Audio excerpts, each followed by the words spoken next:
A paz do Senhor a todos. Eu sou Fernando Aquino e estou passando aqui para que a gente possa juntos estudar a Palavra de Deus. O motivo de eu estar gravando esse vídeo aqui, gente, é para estar dando continuidade a uma série de estudos que a gente já vinha fazendo há um certo tempo, voltados para comentários da revista da Escola Bíblica Dominical, da editora CPAD. Há um certo tempo a gente vem gravando já alguns vídeos e devido à correria, pregação, lecionando aí, seminários, eu acabei tendo que dar uma parada. E agora eu estou voltando para dar esse auxílio para vocês aí, dentro da revista. Então, para você que é superintendente, professor, aluno da EBD, esse vai ser um momento que a gente vai estar tirando para poder juntos, né, aprendermos aqui um pouco mais acerca desses temas tão importantes que têm sido abordados ultimamente na revista da Escola Bíblica. Pois bem, então a revista que a gente vai estar trabalhando aqui, a princípio, é a revista do quarto trimestre 2019. O título é O Governo Divino em Mãos Humanas. Né? Essa revista aqui você já conhece aí, tem a tá de posse dela aí. E a lição que eu vou estar trabalhando aqui com vocês vai ser a lição de número 9, tá? O título é O Reinado de Davi. Vamos estar falando um pouquinho sobre esse tema tão importante. Deixa eu já começar para ganhar tempo aqui.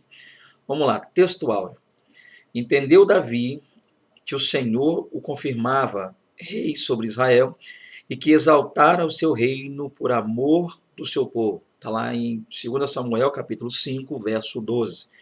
A verdade prática diz assim: a glória do reinado de Davi deve-se, antes de tudo, à boa mão de Deus que estava sobre ele. Oh, glória.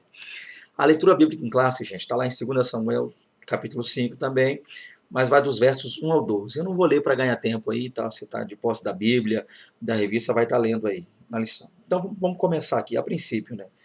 A introdução aqui. Então, a ideia básica, gente, dentro dessa introdução, é compreender o seguinte: você que é professor, que vai estar lecionando aí, a minha ideia, gente, é só ajudar, né, que, na medida do possível, para que você tenha uma aula mais ampla, um pouco aí. Então, a ideia básica é o quê?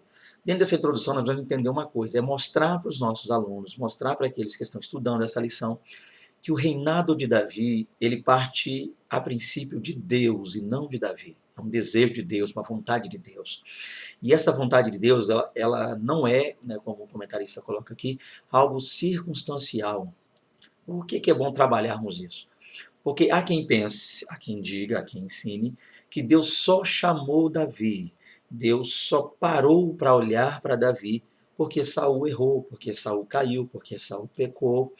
Então, isso não é uma verdade. Deus já tinha um projeto, um propósito. Tá? Deus, ele é onisciente. Então, Davi não vem para ser um plano B de Deus.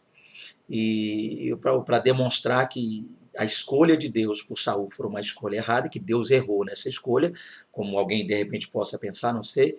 Então, para isso, Deus teria Davi como um plano B. Né? O Davi for posto lá para tapar buraco. A ideia não é essa.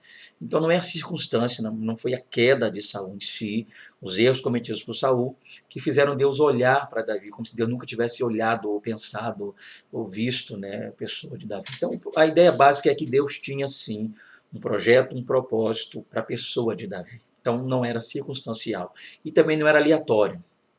Como se Deus tivesse feito uma brincadeira do tipo, que eu vou escolher isso aqui e você não. Então, a gente vai ver algumas coisas interessantes em Davi que elas meio que embasam, né, e demonstram para nós essa escolha boa de Deus. A princípio, a ideia básica é essa. Outro ponto que é interessante também é que o reinado de Davi em si, né, todo o projeto que Davi fizera em Israel, o reinado dele, aponta, gente, de maneira clara, né, um símbolo dentro da simbologia bíblica, para o reinado messiânico de Cristo. Né? Aqueles que estão ali, como eu, né, aguardando após serem arrebatados, irem ao céu e retornarem a essa terra com Cristo, aguardando o chamado milênio, né, um período milenial, o reino milenial de Cristo, a gente vai ver que esse reinado de Davi, ele prefigura, ele aponta para esse reinado de Cristo. Há muitas coisas que demonstram isso. Uma delas, embora o comentarista não tenha colocado aqui, mas eu acharia bom você, como professor, estar colocando isso aí para os seus alunos. Uma delas é o fato de que em Cristo todas as nações, ou seja, salvos, santos, servos de diversas nações, unem-se para se formar um só. Por que isso é interessante quando a gente olha para o reinado de Davi? Bem, O ideal é entender uma coisa. A gente sabe que no ano 931 a.C., após o reinado de Salomão, no início do reinado de seu filho Roboão, houve ali a famosa divisão das tribos. Mas não é sobre isso que eu quero falar, não. Eu quero falar ainda algo que antecede o reinado de Davi. O que eu quero falar é que desde o período da peregrinação do povo de Israel pelo deserto, naquele período de 40 anos, desde que eles saem lá do Egito, né, da terra de Gósen, delta do Nilo, Etam, Sucote, Pi-Hahirote, Baal, Zefon, todo aquele Mar Vermelho, todo aquele percurso que eles percorreram, a gente percebe uma coisa. Houveram alguns acontecimentos ali, no período do deserto, que nos demonstraram que as tribos meio que às vezes se estranhavam, né? Havia uma espécie de briga entre as tribos. Então os filhos de Israel não estavam mais com aquela sintonia, as 12 tribos não estavam mais tão unidas, tão ligadas entre si. Aí a questão vai se agravar ainda mais quando você olha para o livro de Juízes. Aí o negócio fica mais complicado ainda, porque no livro dos Juízes a gente percebe que após a morte de Josué, não havia um líder, como Moisés, como Josué, então o povo ficou meio que cada um por si. Então cada tribo fixada no seu território, na sua região, meio que lutava cada um por si. Havia casos, que a gente vai ver no livro de Juízes, que às vezes as tribos se uniam e juntas guerreavam contra um povo estranho, estrangeiro. Mas no finalzinho do livro de Juízes, a gente percebe que há uma espécie de guerra, de ingresia, de problema, de separação entre as próprias tribos. No reinado de Saul, a gente percebe que as tribos também não estão tão ligadas, tão unidas entre si. Ainda continua uma espécie de separação, meio que o sul, o norte, não havia uma sintonia entre as tribos. Mas no reinado de Davi as coisas começam a mudar. A princípio, é claro, que Davi, a gente olha para 2 Samuel capítulo 2, você vai estar lendo aí, né, e vai estar percebendo que Davi, melhor dizendo, ele foi ungido como rei, já de maneira, por assim dizer, meio que extraoficial, não sei oficial como colocar a maneira correta, mas ele é ungido primeiro no sul. Tá? Davi é ungido primeiro por Judá, lá em Hebron. Então ele vai governar, reinar 7 anos e 6 meses, primeiro. E só posteriormente, a partir do capítulo 5, que é o foco do nosso estudo, é que Davi agora é procurado pelas demais tribos, pelo norte também. Há uma junção, uma união entre as tribos, e todas as tribos agora reconhecem Davi como rei. Isso é interessante, por quê? Porque Davi consegue unir, após ele, unir ao redor dele, sul e norte. Todos os filhos de Israel, todas as tribos estão unidas, um só pensamento, uma só união, um só trabalho ao redor de Davi. Isso aponta para o trabalho de Cristo, tá? Para o reinado de Cristo. Então, quando Cristo vier reinar aqui no milênio, estará dessa forma. A sede sendo Jerusalém, assim como também a gente vê que de maneira oficial foi o reinado de Davi em Jerusalém, e as nações, os filhos de Deus, os salvos em Cristo, ali ao redor de Cristo, e a capital sendo Jerusalém. Então, assim como historicamente Davi reuniu sul e norte, através do seu reinado, trouxe uma paz, uma aliança entre os filhos de Jacó, novamente, Cristo também traz uma aliança entre dois povos. Que povos são esses? Na histórica de Davi, sul, Judá, capital, vamos dizer assim, religiosa, o templo estava ali, então havia todo esse processo. Então, apontando o Judá hoje, a gente colocaria como os judeus, e o norte, aqueles que se desgarraram, se desprenderam, saíram, e apontariam de maneira, entre aspas, uma visão minha, você não é obrigado a concordar com isso, mas apontaria também para o norte apontando para os gentios e o sul para os judeus. Então, Jesus unindo diante de si, após si, judeus e gentios, dois povos representados por duas tribos, tá? Ou por 12 tribos, ou por assim dizer. Então, a princípio, gente, nesse ponto aqui, o reinado de Davi, ele é maravilhoso, é tremendo. Então vamos dar continuidade aqui, que eu disse que não ia demorar muito, eu já estou de olho no tempo ali para ver, para não demorar. Então vamos falar um pouquinho mais. Então, de introdução, é isso aqui. Outra coisa que a gente é bom de ver, primeiro tópico está aqui, ó. Davi é constituído rei. Eu vi aqui, lendo, que o comentarista colocou aquilo que é na visão dele, tá? E a visão dele, 3 motivos para a sua escolha, para a escolha de Davi. Ele citou aqui, ele enumerou 3 motivos para a escolha de Davi. Gente, e deixa eu abrir um parênteses aqui nessa lição. A questão é o seguinte: você professor, agora é contigo, professor da escola bíblica dominical. há situações em que às vezes a gente não concorda com o professor, com aquilo que é dito pelo comentarista, pela visão abordada por ele, pela fonte utilizada por ele, mas ainda que a gente não concorde, a gente precisa ter um certo temor para lidar com os nossos alunos, trazer entendimento. E não, nós não estamos como professores de EBD para trazer dúvidas, mas sim clareza, esclarecimento. Então, ainda que você veja algo que aos seus olhos não seja daquela maneira, primeiro trabalhe aquilo, explique aquilo, traga essa visão para que depois você possa colocar a sua, mas paute a sua na Bíblia, tá? Seja uma visão. Muitas vezes a gente acha também que o comentarista está errado, nós estamos certos, e quando na verdade ele está certo e nós erramos. Então a ideia básica é essa. Sempre, só para abrir um parênteses aqui, se você vê algo que você sentiu que não está legal, não está batendo, se embase, vai se embasando bem para que você possa falar e comentar depois. Deixa eu voltar para cá então. Então o comentarista citou 3 pontos aqui. Para ele, na visão dele, são 3 motivos pelos quais Davi, houve essa escolha da pessoa de Davi. Primeiro motivo, deixa eu ser breve aqui. Primeiro, ele botou aqui, primeiramente, ele preenchia todas as condições da realeza, o que prontamente excluía a possibilidade de uma liderança estrangeira. Gente, se você ler Deuteronômio 17, como está aqui, inclusive citou a referência, em Deuteronômio capítulo 17, né, ele citou o verso 15, nos mostra que um dos quesitos, os pré-requisitos para ser rei em Israel era que não fosse estrangeiro. Então, Davi não era estrangeiro. Isso aqui, na visão dele, e é claro, isso é uma questão lógica, né? Interessante. Mas ainda assim, eu acho que não seria só esse a princípio motivo. Aí nós temos o segundo motivo aqui. O segundo motivo para escolher Davi foi devido à sua liderança militar. Então, a liderança militar de Davi foi um motivo para que ele pudesse ser rei. Lembrando que eu também não concordo muito. Por quê? Deixa eu explicar. Porque Davi foi ungido em casa antes mesmo de ter todo esse aparato militar, tudo isso aqui. Então, a escolha de Deus, a princípio, não partiu nesse sentido, Davi como militar. E terceiro, ele colocou, o motivo estava pautado em uma promessa da parte de Deus, de que o trono entregue a Davi seria levantado sobre todo Israel, quanto sobre Judá. Amém? Vamos lá. Então, a princípio, gente, na visão aqui do comentarista, e você, professor, explique isso. Se você tiver uma visão, às vezes, diferente, como eu tenho, eu vou passar já já, mas primeiro preocupe-se em explicar o que está aqui. Traga para os seus alunos aquilo que está aqui, para que eles possam também ter a oportunidade de discorrer, de entender, de até comentar em cima do que é dito. Então, na visão dele, a primeira visão do comentarista foi que Davi não era estrangeiro. Eu colocaria isso como óbvio. Se Deus havia dito para não ser estrangeiro, então o motivo dele ter sido escolhido foi por não ser estrangeiro? Tá, mas não seria tão esse. O segundo motivo foi pelo fato dele ser um grande estrategista de guerra, um militar, um homem que, diante de um exército, esse exército sempre ia à vitória, sempre vencia. Aí isso pode ser visto lá em 1 Samuel 18, mas Davi foi ungido pela primeira vez, a primeira, em casa, ele ainda nem era soldado, tá? Nem pajem de armas e nem soldado. Mas ok, boa colocação também do comentarista. E a terceira, uma promessa que Deus havia feito para Davi de perdurar o seu rei.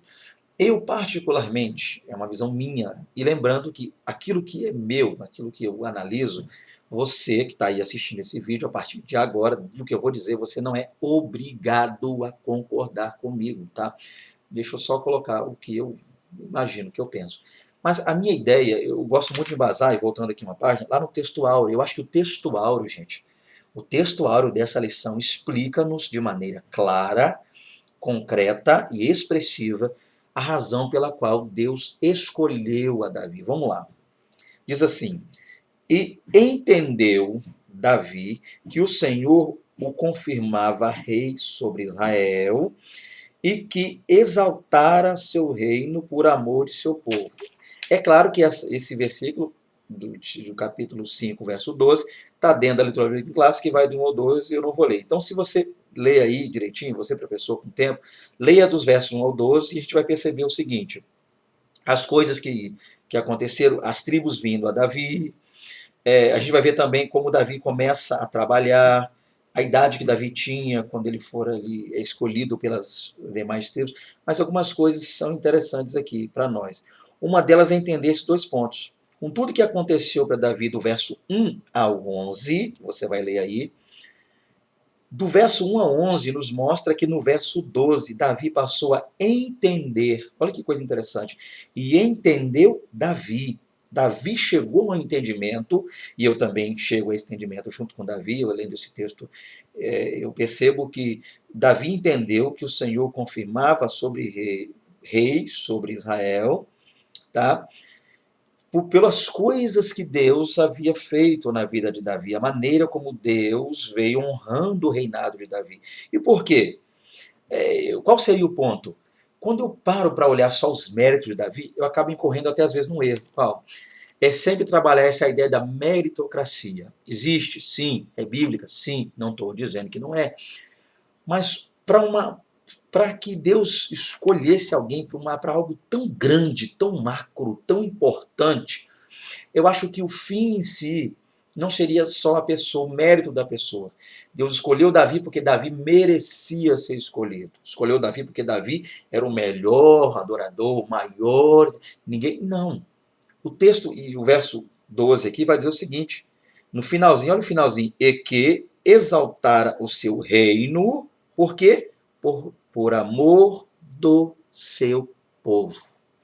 A conclusão que eu chego lendo isso aqui, a conclusão que eu tiro lendo isso, é que a escolha de Davi, ou seja, Deus escolheu Davi não visando só Davi, não pensando só em Davi, não visando exaltar o pequeno e triste, esquecido, largado, abandonado, como a gente gosta de falar, Davi, que em casa era o menorzinho da casa, porque Deus só quer um menor, tá? Não desmerecendo ninguém, tá? Não leve em conta a maneira como eu estou falando, mas a ideia não é que Deus escolheu Davi por Davi ser desprezado pelo pai, pela família, pelos irmãos, largarem ele tomando conta das malhadas, ovelhas. Não.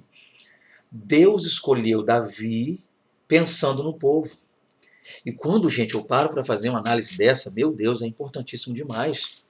Por quê? Porque quando eu penso assim, eu entendo que Deus, tá? É outro pensamento meu, e você também não é obrigado a concordar. Mas eu, Fernando Aquino, não acredito que Deus dê igreja para pastor nenhum. Eu acredito que Deus dá pastores à igreja. Deus não dá igreja para líderes. Deus dá líderes para a igreja. Então, olha que coisa interessante. Deus escolhe Davi pensando em Israel, não só na pessoa de Davi. Então, eu acredito, tá, que o ponto principal não é o mérito, não são os méritos de Davi. Não é porque ele era um adorador, um louvorista, um arpista, expulsava demônio tocando louvor, porque ele era bom de funda, matador de gigante, cortador de cabeça de gigante, nada, não desmerecendo Davi, tá? Jamais. Davi é um grande homem de Deus, meu pai. Mas a ideia básica é essa, gente. Eu penso que sempre que Deus visa um líder, quando Deus está olhando para um líder, Deus está ali com seus olhos em alguém, Deus está pensando primeiramente naquelas pessoas na qual esse líder vai estar gerindo, cuidando, administrando. É o mesmo que dizer para vocês que Deus escolheu Paulo porque Deus visava, não, Paulo porque ele era o doutor, o fariseu dos fariseus, um homem bíblia, um homem que tinha, se destacava, como ele mesmo disse, né, dos demais ali da sua idade, do seu tempo. Não, gente. Em primeiro lugar, eu creio que Deus escolheu Paulo visando o povo de Deus, a igreja, e principalmente os gentios, tá? Então, Deus escolhe pessoas, Deus escolhe líderes, Deus escolhe uma pessoa para cuidar das demais, visando o amor pelas demais, visando o cuidado por aquelas pessoas. E quando eu penso assim, eu me torno um grande líder, um excelente líder. Se eu, como pastor, entender que Deus me colocou ali não pelos meus méritos, não porque eu me graduei em teologia, não porque eu estudei, não porque eu domino certos idiomas, certos dialetos, não porque meu QI é maior, mas Deus me colocou ali pensando no povo que ali está. Então eu vou, pensando assim, eu serei um grande líder. Eu governarei, entre aspas, tá? Eu liderarei, eu estarei gerindo esse povo com amor a esse povo, pensando nesse povo. Tá, gente? Eu estou olhando aqui, estão olhando para baixo aqui, eu estou olhando o relógio para não esticar, que eu disse que ia ser um vídeo pequeno. Então, foque nesse ponto. Então, o comentarista botou a visão dele aqui, desses 3 pontos dele. Não é que eu discorde dele, mas eu acredito que a escolha de Davi, Deus escolheu Davi por causa do povo. Davi mesmo disse, entendeu Davi, que Deus estava ali embasando, fortalecendo, havia o escolhido, e que tudo isso, que Deus estava engrandecendo Davi por amor ao povo. É bom entender isso, tá? Você que é líder, que Deus te abençoa por causa do povo. Deixa eu pegar um exemplo aqui, para não esticar demais. Imagina um pastor que não tem carro, um pastor que ande a pé. Não que seja ruim, que é pecado, você entendeu onde eu quero chegar com isso. Tá? Eu ando a pé, eu não tenho carro, faço a obra de Deus, prego aí. Mas a ideia não é essa, a ideia é o seguinte, aí Deus dá para esse pastor um carro. Algumas pessoas vão entender o que? Olha, Deus está honrando, exaltando, erguendo entre os montes o nome do pastor. Não. Ainda assim, se Deus, um pastor que ama a obra, mas que não tem um carro, quando Deus dá para ele, Deus está avisando o povo que um pastor que tem carro vai chegar mais cedo na igreja. Um pastor que tem carro vai poder ficar um pouquinho a mais. Um pastor que tem carro, um dia de chuva, ele consegue vir à igreja. Um pastor que tem um carro, ele consegue visitar alguns irmãos. Não estou dizendo que o pastor vai usar o carro só, para vocês entenderem. Ele tem família, tem lazer, gente. Tá? Ele precisa sair, eu entendo isso. Ele vai usar o carro também no dia a dia dele. Mas, ou seja, Deus deu para ele o carro não só visando a família dele, o dia a dia, o bem-estar dele, não. Visando sim, mas não só isso. Visando primeiramente o povo. Então, esse homem de Deus agora, esse pastor, esse líder, ele vai ter mais acesso ao povo, vai ser mais fácil para ele. Tá? Se ele morar longe, ele vai ter um carro para chegar. Então, Deus abençoa o líder, visando os liderados. Cada bênção que você, líder, recebe, cada bênção que você, pastor, líder, quando eu falar pastor, você entende, líder, recebe, é Deus olhando para o seu liderado. Então Deus honrava, Deus abençoava, Deus engrandeceu, Deus enriqueceu, Deus dava força para Davi nas pelejas, nas guerras, e quem ganhava com isso? O povo de Deus. Então você, líder, se Deus está te abençoando, Deus está te honrando, é para que você tenha mais suporte, tá? Para poder administrar e trabalhar melhor na obra de Deus. Amém? Vamos continuar então. Outro ponto aqui, ó, Davi como pastor e chefe. Gente, eu acho que eu estiquei demais o primeiro tópico, eu acho que eu vou acabar me perdendo aqui. Então vamos lá. Vocês me perdoem aí, em nome de Jesus. Então, no segundo tópico, algo interessante aqui. Deixa eu ler um pouquinho para a gente poder se situar aqui. Na Bíblia, Davi como pastor e chefe, ok? Na Bíblia, a figura do pastor de ovelhas serve para descrever os governantes de Israel. Está escrito que Davi deveria agir como chefe e pastor do rebanho. Então, coisa interessante, gente. Olha que coisa linda. Então, o pastoreio, no caso de ovelhas, tá? O cuidado para com o rebanho, era um símbolo do que deveria ser o reinado de um rei em Israel. Olha que coisa linda e tremenda.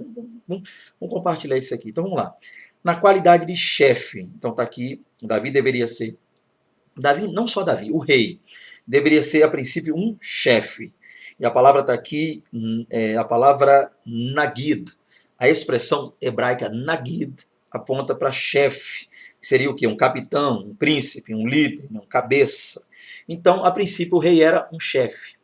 Olha que coisa linda. Quando um rei era um chefe, um comandante, um capitão, alguém que ia adiante, direcionava o povo, mostrava o cuidado de Deus em dirigir, em direcionar. Assim como Deus guia o povo, tá? O rei também deveria fazer o mesmo. Guiar o povo, é claro que na direção de Deus. Então ele deveria ser um nagid, né? Tá aí a palavra hebraica, um chefe, um cabeça. Outra coisa, vamos continuar. Como pastor, então tem outra. Além de ser rei, chefe, capitão, cabeça, o rei também era uma espécie de pastor. E a palavra aqui é roé, né, do hebraico roé, ok? Então ele cuidaria, apacentaria, ele revelaria uma e outra. Então vamos lá, vamos focar em pontos aqui. Primeiro ponto, tinha que ser um naguido, ou seja, um cabeça. Segundo, o rei também era um roé, ou seja, ele era um pastor, um cuidador. O mesmo cuidado que um pastor tinha com as ovelhas, o rei também deveria ter com o povo. Você sabe que a ovelha é um animal sem centro de direção. Estou dizendo que o povo, meu Deus, faz parte do povo. Então você vai estar assistindo aí, ô glória. Não estou dizendo que o povo não tenha senso de direção, mas o pastor ele deveria orientar, cuidar, mostrar às ovelhas o caminho, guiar as ovelhas pelo caminho da verdade. E assim também, ou guiar as ovelhas pelo caminho, né, os animais, as ovelhas. E assim também o rei deveria fazer. sempre apontando para Deus, levando o povo a buscar a Deus, a adorar a Deus, a seguir a lei, a serem pessoas abençoadas. Terceiro ponto para fechar essa questão desse tópico. Além de ser, então, um Nagid, um chefe, o rei deveria ser uma espécie de roê, um pastor, e também deveria ser um amigo especial. A palavra hebraica aqui para amigo, tá aqui é piel, a expressão é piel. Então, um piel, ou seja, um amigo. Então, está aqui, ó, assim zelava pelo seu povo, zelava Deus pelo seu povo. Então, se um rei fazia de acordo com como Deus havia pré-estabelecido para que ele fizesse, se um rei atentasse para as palavras de Deus e fosse um bom capitão, alguém que guiasse o povo, se fosse um bom pastor, alguém que administraria e cuidaria do povo, zelaria para com o povo, tivesse um cuidado maior do povo, e esse rei deveria também ser um amigo. Olha que coisa linda, gente. Se a gente unir essas três coisas, liderança, direção, centralidade, porque a gente é líder, tem pessoas que às vezes querem abusar disso. Então, o líder tem que ser pulso firme. Então, tinha que ser um líder, um capitão, um chefe, pulso firme. Deveria também ser um orientador, alguém que guarda, que abraça, que cuida, né, acompanhar as suas ovelhas. O rei deveria acompanhar os seus súditos, como um pastor de ovelha acompanhava bem as ovelhas, alimentava, tratava, cuidava de feridas, livrava do lobo mau aí, livrava dos lobos aí, tá? Então a ideia básica é essa, que é o que um pastor também deve fazer hoje na igreja. Ser um cabeça, um chefe, direcionar o povo, estar diante do povo, ser também aquele que cuida, que zela, que protege, que dá carinho, que exorta quando necessário também, da maneira bíblica e correta, e além de tudo ele deve ser um amigo. Olha que coisa linda, né? A palavra aqui, deixa eu repetir, a palavra bonita, piel, do hebraico. Então essa ideia quer dizer isso. Então não basta ser só líder, chefe, tem que ser pastor, cuidar. Não basta ser só cabeça e pastor, cuidar, tem que ser amigo. Gente, se a gente unir, meu Deus, se a gente unir essas três coisas dentro de uma liderança, vai ser algo maravilhoso, tremendo. Tá? Então fica a dica aí para você que é aluno, professor, superintendente, e de repente você que é pastor, um líder que está assistindo aí essa aula. Vamos continuar aqui. Então, está aqui o terceiro subtópico, entrando em aliança com o povo. O comentarista disse, ninguém consegue fazer alguma coisa sozinho. Gente, eu nem vou ler o resto, que aqui por si só já diz. A ideia básica é entender uma coisa, se eu sou rei de uma nação, eu preciso estar antenado, ligado, tá unido a essa nação, aos ideais dessa nação. Eu preciso ver aquilo que é bom. Eu preciso visar o bem comum, o bem-estar dessa nação. Não fazer aquilo que seria a minha vontade, aquilo que muitas vezes eu acho certo. Eu preciso entender. É claro que eu sei que não dá para agradar todo mundo. Eu não estou dizendo aqui nesse vídeo, eu não estou de maneira nenhuma, não passa pela minha cabeça a ideia de querer dizer para você, faz a vontade de todos e você vai estar bem. Não. A ideia é, claro, que a gente precisa buscar o bem comum, o bem de todos, no sentido de que a gente buscar o que é certo. Mas não dá para a gente querer ser um líder, não dá para querer ser um pastor, ser um líder, como Davi também não daria para ser rei, se o povo não tivesse com ele. Tá? Então a gente percebe, a gente viu isso aí, né, saindo um pouco do tema teológico e olhando aí para as últimas eleições presidenciais, a gente vê qual é o grande poder que o povo tem, é algo tremendo. Mas voltando aqui para a lição, que é o meu foco. Então a ideia básica é essa, gente. Se a gente procura liderar, se a gente quer ser bem sucedido como líder, não dá para ser um déspota, um tirano, um ditador. É do meu jeito, eu que mando, eu delibero, eu falo, minha palavra é lei, eu bato o martelo. Não vai para frente, não. Pode até achar que está indo, mas uma hora ou outra vai acabar aí arrumando um certo problema. Então, uma base boa é essa. Primeiro, voltando lá atrás, ser um chefe. Segundo, um bom pastor, cuidar. Terceiro, ser amigo. Tá? E amigo, lembrando, amigo, não um bajulador que faz a vontade, um amigo. E também tentando falar a mesma linguagem, entendendo, ouvindo, tá? Não só dando ordem, mandando, mas ouvindo. E Davi, gente, Davi compreendia isso. Esse tempo, eu queria chegar nisso aqui. Esse tempo que Davi passou cuidando das ovelhas, meu Deus, um amor que Davi tinha pelas ovelhas do pai, aponta para o amor de Jesus para conosco, nos filhos de Deus, e também aponta para o amor que nós, líderes, devemos ter na casa de Deus. Eu costumo dizer que quem não gosta de gente, não dá, se você não, quem não gosta de trabalhar com gente, não dá para ser líder em igreja. Que igreja é trabalhar com pessoas, trabalhar com gente, ok? Eu tenho ouvido frases como, é melhor trabalhar com animais. Mas a questão é, se a pessoa que está dizendo isso, que o ser humano é ingrato, a gente sabe muita coisa.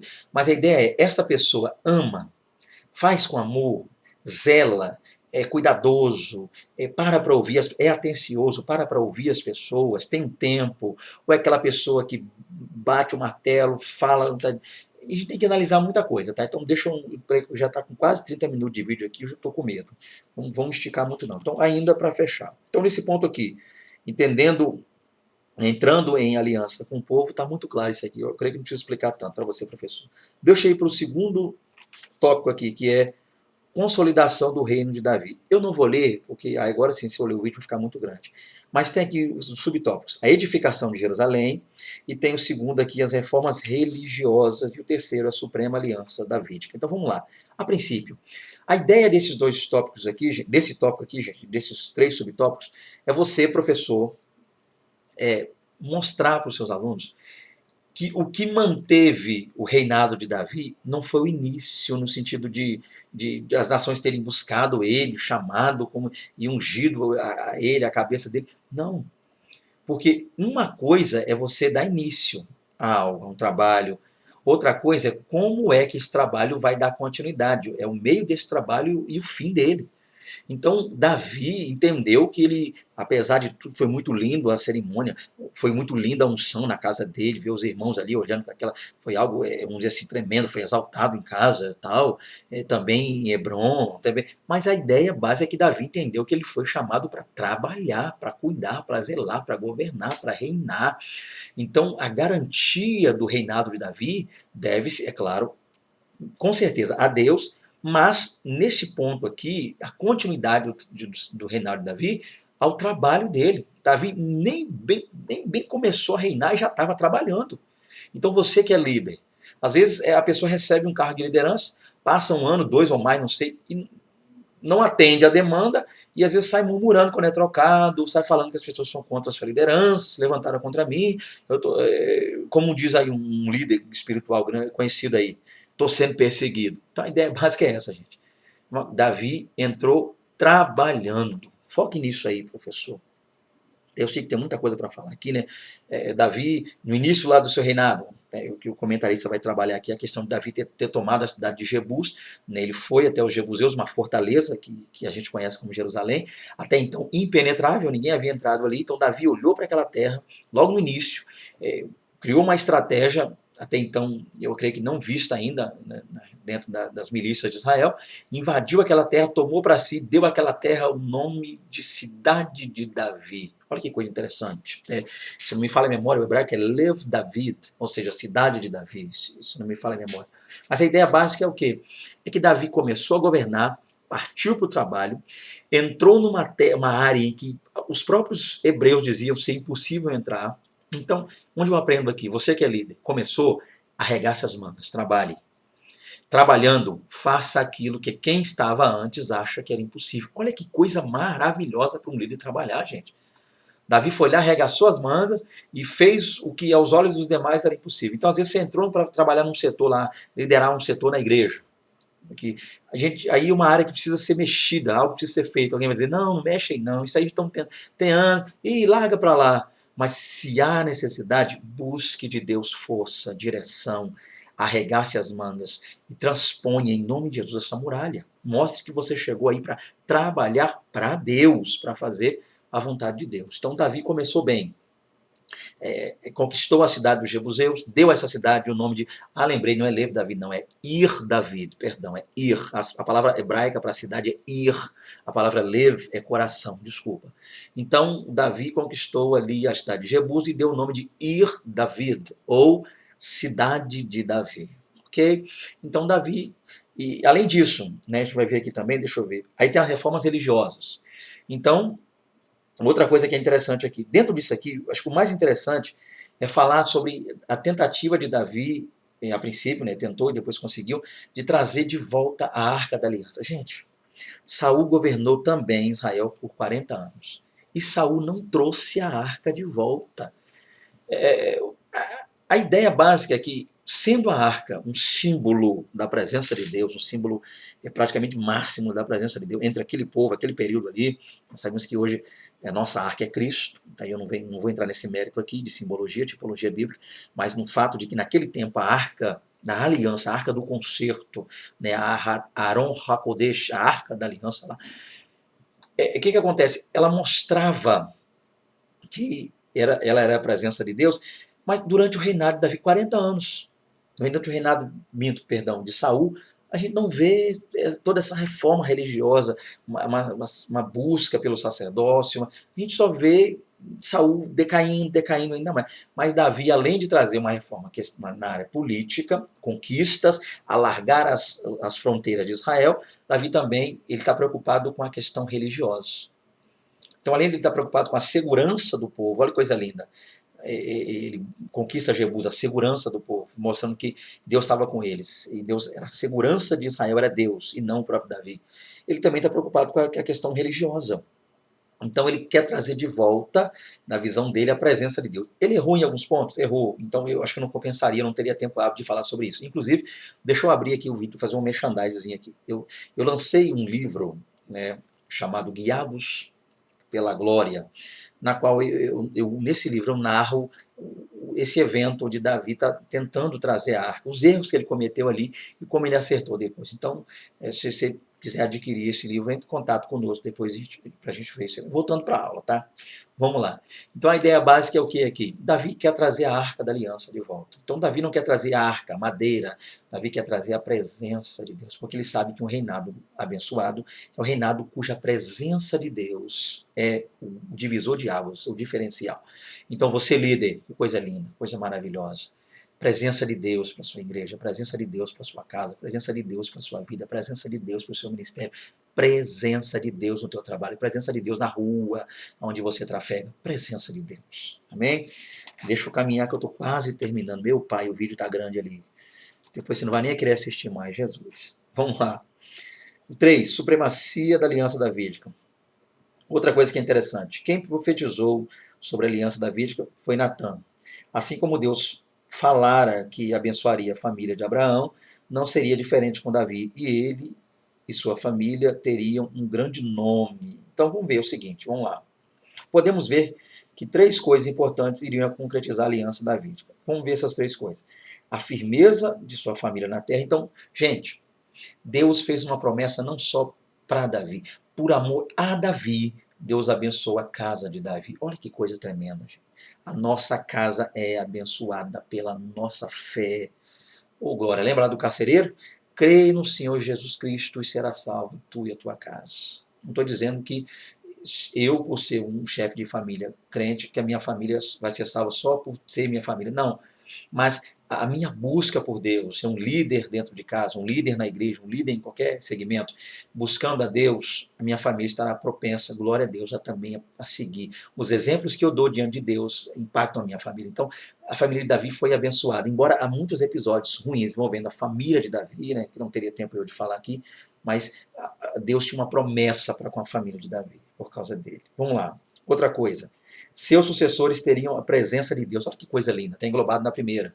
Então, além de receber a bênção de Deus, teriam a presença do Deus da bênção. Olha que coisa linda. Para fechar aqui, uma dinastia eterna. Então, isso aponta para o reinado de Davi. E voltando lá no início do vídeo, ao reinado messiânico de Cristo. Olha que coisa linda. Agora, deixa eu fechar aqui. Terceiro tópico. A grandeza política do reinado de Davi. Gente, outra coisa que é interessante são as realizações militares. Não teria tempo eu agora de continuar lendo, porque já vão para 40 minutos, mas vamos aí. É interessante o seguinte, quando a gente passa a ler sobre o reinado de Davi, a gente percebe que um dos cuidados que Davi tomou como rei, fora alargar, né, as fronteiras do seu reinado e alongou muito. E essa maneira que ele deveria fazer para alongar isso é vencendo povos que subjugavam anteriormente a nação de Israel. Olha que coisa linda. Então, Davi ele ia crescendo, se fortalecendo, o temor entre os inimigos ia se espalhando. Então, olha que coisa maravilhosa. Então, Davi, ele não ficou só preocupado em estar sentado lá no seu trono, mas ele saía à guerra, ia à peleja em busca de crescimento. Gente, eu como agora não vou nem focar como professor na linha teológica não, como teólogo não. Eu como homem e pai de família, isso aqui é muito importante para mim. Para que a minha casa cresça, eu preciso arregaçar as mangas, correr atrás e buscar o bem-estar, o melhor para a minha casa. Então você, homem abençoado, mulher abençoada, crente que me assiste, que me ouve, você também que ainda não tomou uma decisão com Cristo, busque crescimento para a sua casa, tá? Então Davi, ele venceu os maiores inimigos, os filisteus, e os próprios jebuseus, como eu disse aqui, os amalequitas que vieram contra ele uma certa. Ou seja, Davi lutou e conquistou e venceu de forma tremenda. Vamos lá. 2. Administrações de Davi. Foram muitas as mudanças realizadas por Davi. Eu não vou nem ler aqui, não. Vamos lá. Davi foi um homem que não temeu fazer mudanças. Gente, mudanças são necessárias.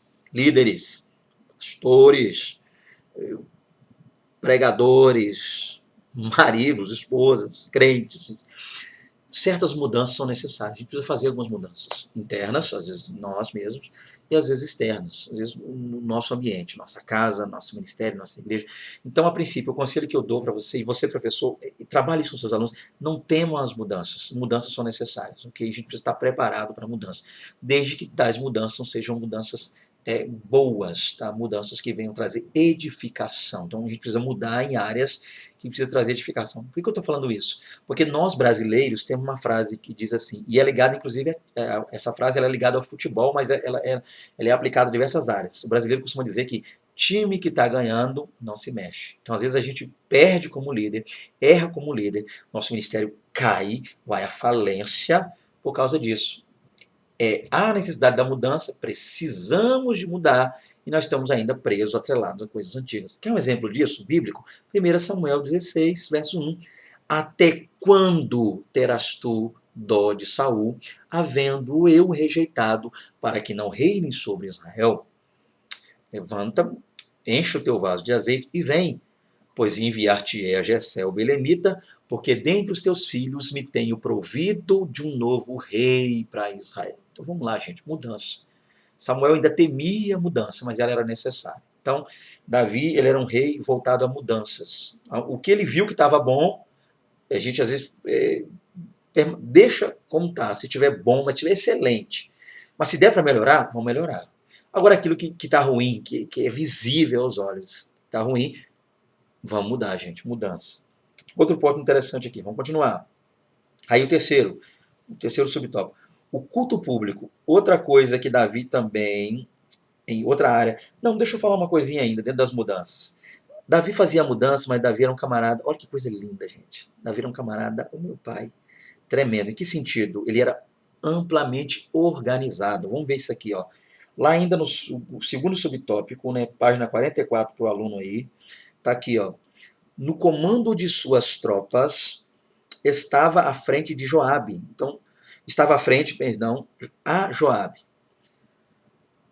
Havia uma guarda real. Então, Davi, ele organizou a guarda. Dentro da guarda tinha um superintendente de corveia, que eu creio ser hoje o que nós chamamos aí de ministro de Relações Exteriores, tá? Mas não aquela pessoa para alguém alguém que não se preocupava só com a questão interna, mas alguém que comandava as fronteiras de Israel. Então, quando o inimigo vinha, era essa guarnição, era essa pessoa aí, de frente dessa guarnição, que cuidava dessa questão ligada a ataques externos. Olha que coisa, olha que organização, olha o pensamento de Davi. Cuidava aqui dentro, mas também vigiava e cuidava das fronteiras lá do seu campo, lá do seu reinado. No campo religioso, Davi tinha 2 sacerdotes, Zadok e Aimeleque. Olha que coisa tremenda. Davi tinha um duplo sacerdócio, 2 homens que o orientavam e cuidavam da questão religiosa dentro de Israel. Então isso é interessante, tá, gente? Olha que coisa tremenda. Além disso, Davi tinha um cronista, ou alguém que era responsável aí pelas crônicas, não só por escrever, mas por cuidar de cada documento, porque nas crônicas não ia só as histórias de Israel, ia registros também, registros oficiais, como compras de terreno, a gente vai ver isso lá em Jeremias 32, se não falha a memória. Então a gente percebe que muita coisa, 32 a 34, a gente percebe que os registros, os documentos ligados ao reino, às cidadelas, tudo isso era organizado por esses cronistas aí, por assim dizer. E também, além de ter um cronista, ele tinha aqui, vamos lá, um escrivão, alguém que era responsável pelos documentos, tá? Coisa linda, para homologação de documentos, os quais eram responsáveis pelos registros de documentos do Estado, dentre outras nuances administrativas. Davi era, gente, extremamente organizado. Vamos fechar então? Terceiro subtópico, o culto público. Davi fez consideráveis mudanças no culto público. Os sacerdotes eram Zadok e Ameleque. Cresce que Abiatar já estivesse aposentado. Historicamente, pode-se entender que, no aspecto religioso, as cerimônias desenvolveram-se com a família sacerdotal de Arão. Davi faz tais mudanças porque tinha interesse pelo culto. Ele o faz com todo o cuidado, o amor e reverência, tendo sempre como objetivo maior a glória de Deus. Gente, perdoa aqui pela leitura, tá? Porque eu não estou muito bem da vista. Vamos lá, vamos fechar aqui então. Então a ideia básica é, chegamos aí a quase 50 minutos de vídeo, estourei o tempo que eu queria fazer um vídeo um pouquinho mais curto, um pouquinho menor, mas vamos ver o que vai dar. Então, para fechar isso aqui, no culto público, se a gente pegar essa questão do culto e do sacerdócio, o bom que seria que você olhasse para Números capítulo 4, a gente vai ver ali 4 linhas, ou 4 famílias, melhor dizendo, dentro de Levi, o sacerdócio. Primeiro, o sacerdócio estava atrelado aos levitas, tá? Levi. Então a gente tinha ali 4 famílias, os Araunitas, os Coatitas, Meraritas e Gersonitas. Dentre os 4, a gente percebe que os Gersonitas cuidavam da parte superior do templo, já os Meraritas da parte inferior, ou vice-versa. Os Coatitas eram quem transportavam e zelavam pelos utensílios sagrados, mas havia os Araunitas, que eram os filhos de Arão, ou seja, os sacerdotes. Então, o sumo sacerdote e os sacerdotes teriam que ser araunitas. A gente sabe que Davi fez algumas mudanças, não que ele tenha mudado nesse sentido, mas a ideia é que, a se entender que não são as mudanças feitas por Davi, no que tange a idade, Davi, uma idade que era a princípio de 30 anos, a gente vê que Davi joga para 25, até 20 anos para iniciar o sacerdócio, pelo menos a preparação, não de maneira oficial, mas eu não quero me ater a isso aqui. Eu quero me ater ao fato de que Davi, a princípio, era alguém que participava da questão religiosa. Davi era um líder que tinha seus liderados, acompanhava, administrava, zelava ali pelos seus liderados, dava a esses homens espaço para que eles pudessem trabalhar, mas supervisionava o trabalho desses homens. Então, gente, eu queria fechar agora, tá? Porque eu acredito que o tempo já tem se estourado aí, mas a princípio a ideia básica é entender essa. Sobre o reinado de Davi, o que eu teria a acrescentar é o que eu já falei aqui nessa lição. Então, você professor, você aluno, você superintendente, você líder, que essa lição possa abençoar você. Tá? Então, deixa eu já terminar o vídeo aqui pedindo perdão a vocês pela qualidade. Você vai perceber que a imagem mudou aí. Eu estou trabalhando, né? Estou gravando aí com uma webcam bem antiga que eu tenho aqui, né? Então, possa ser que não tenha aquela qualidade como os demais vídeos que eu fazia tinha. Então, como eu disse para vocês, eu não estou visando nesses vídeos agora a qualidade estética, tá? Eu estou visando a qualidade espiritual, o conteúdo dos vídeos, mais do que eu estou falando do que o que está a aparência em si dos vídeos. Então, desde já eu quero pedir perdão a vocês. Quero dizer a vocês que aquele que puder, quiser estar nos acompanhando aí, nós temos um canal lá no YouTube. O nome do canal é Ministério Fernando Aquino Lohane Guimarães. Então, deixa eu repetir aqui. Ministério Fernando Aquino Lohane Guimarães. Você pode estar conhecendo lá o nosso canal. Tem alguns vídeos, né, como eu havia dito no início, eu gravei alguns vídeos, dei uma parada e agora eu estou tentando retornar aqui aos poucos. Então, para você aluno, para você superintendente, para você professor, para você que ama, assim como eu, a escola bíblica, que Deus te abençoe. Tá? Tem uma aula maravilhosa e abençoada.